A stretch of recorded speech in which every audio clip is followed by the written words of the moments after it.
everybody. We're going to be doing a 2012 S5 V8 oil change.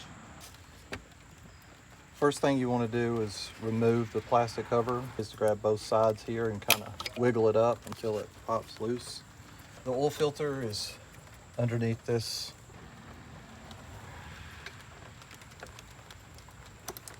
This socket here is a 32 millimeter socket.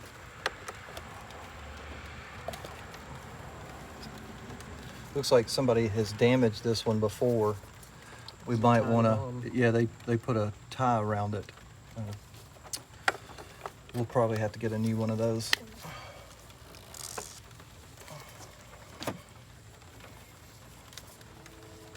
And what you want to do is as you get close and it gets a little easier, go ahead and remove the socket.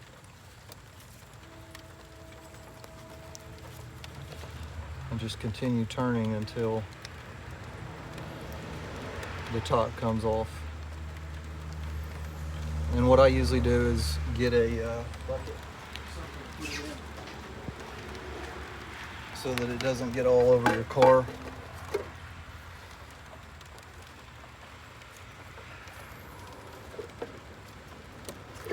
And you might have to kind of wiggle the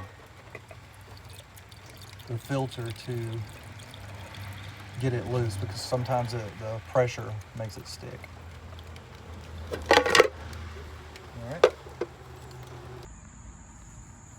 All right, the next step is to take this O-ring off top of the oil filter cap. And if you'll look right here, you'll see a small gap where you can fit a small screwdriver or something to kind of hook underneath it, and then just work it off. And then of course we got us a new filter. It's a cartridge filter. And one of the things you need to remember is this will go down first. There's a hole that it fits in as you put it in the cartridge container. See that little hole on the left side there? You need to make sure you line that up. But before we do that, we're going to replace the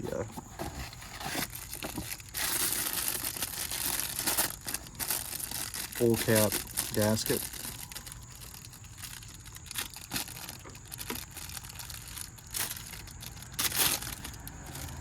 And one of the best things to do is get some of the oil that you have and go ahead and lubricate the new gasket so that it'll fit and kind of stretch out a little bit. The oil kind of protects the gasket and keeps it from cracking or dry rotting.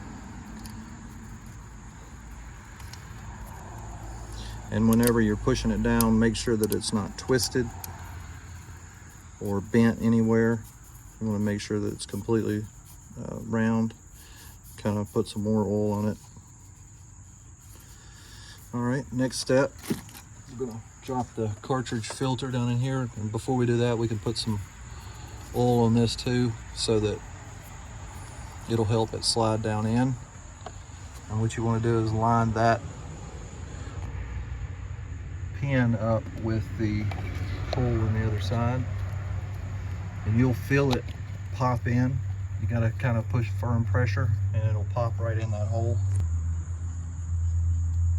Once that's seated, you'll want to go ahead and put your filter cap back on and just use your hand to tighten it. And once it gets pretty snug, just kind of look around the seat here to make sure that the gasket is actually going down inside the housing and it's not cutting it or anything. And then go ahead and get your socket back out and slowly turn it. Just watching the gasket to make sure that it's not going to hurt anything, crack the gasket or anything.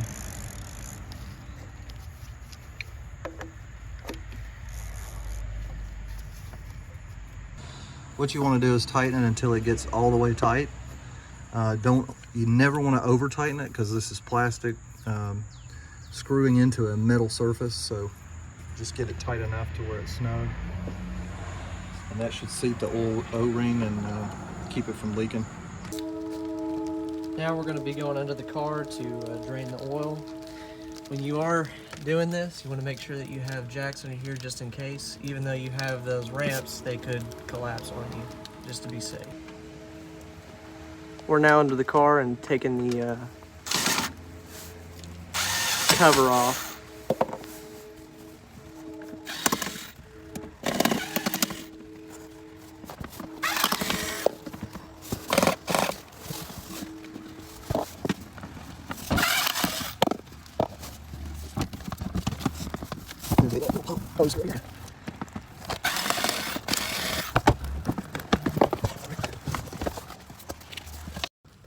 Taking the cover off, we'll be revealing the oil pan, and there is the drain for the oil, the plug right there.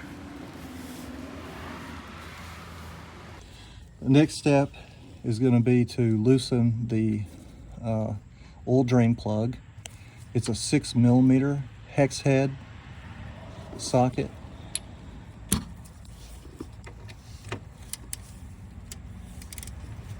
And once you got it, a little loose, go ahead and grab your pan and throw under there. Once you get it loose, you can kind of stick the socket in there by itself and begin to turn it to loosen the drain plug out. Be very careful, make sure your engine is cool enough to not get severe burns from the oil.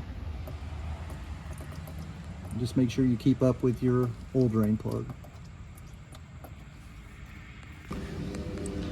We're going to cut and let this drain out, and then we'll come back. Yeah.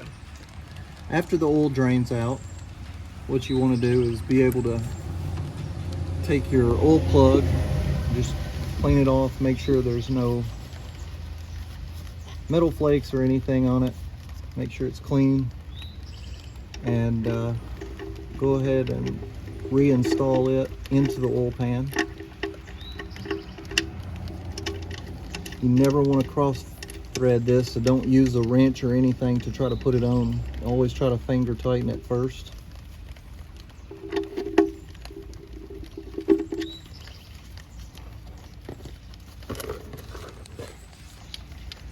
And then once you get it snug, finger tight, and put your wrench on it.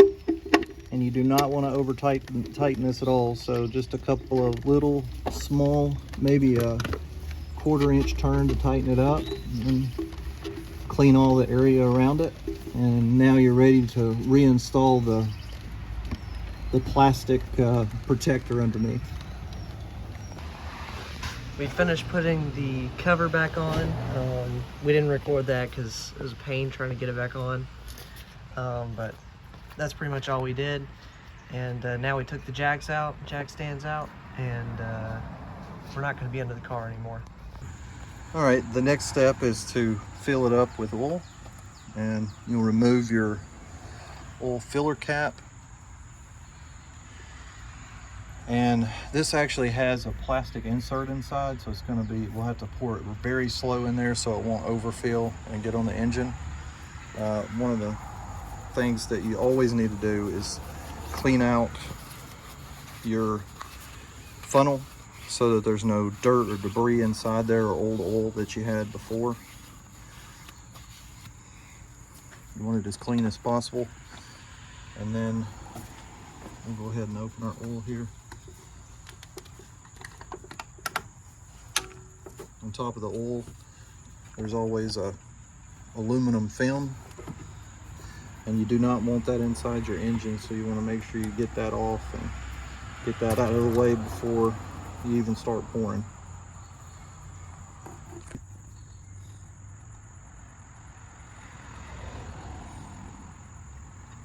What we're going to do is put about 4.5 quarts in it, and then we'll put our Lucas additive in next.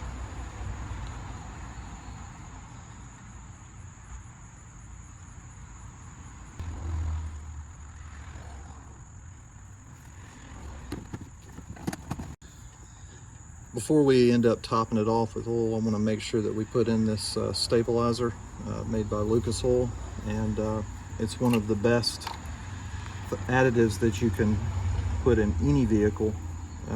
They make all kinds of different oil stabilizers for rear ends to transmissions, even power steering pumps. But this will protect the motor. I use it every oil change.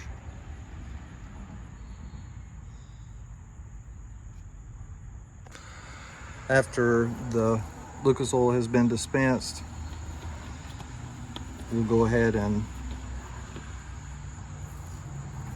grab the oil stick, which is right here, the oil dipstick, to check the oil level.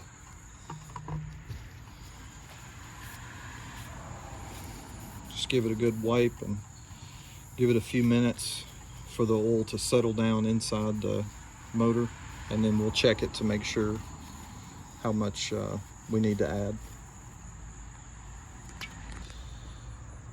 Now that we got the car level, we're going to go ahead and re-pull the dipstick out and clean it off, and then we're going to stick it back inside the oil dipstick tube. See if we have any. Still don't have any on there, so we'll have to add some more.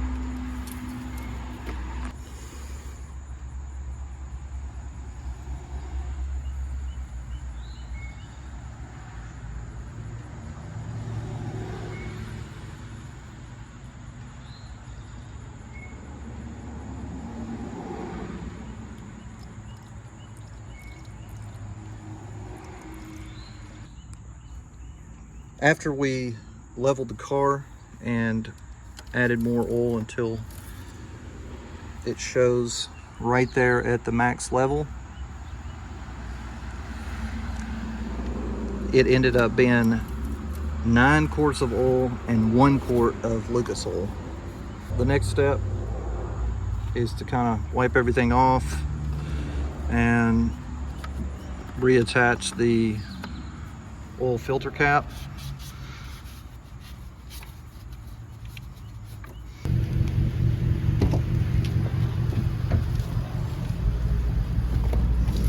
Get to the oil life reset screen on the car. Down here on the console there is a car button. You'll press that, it will change. You'll use your iDrive control here to go down to service interval display. Press the button,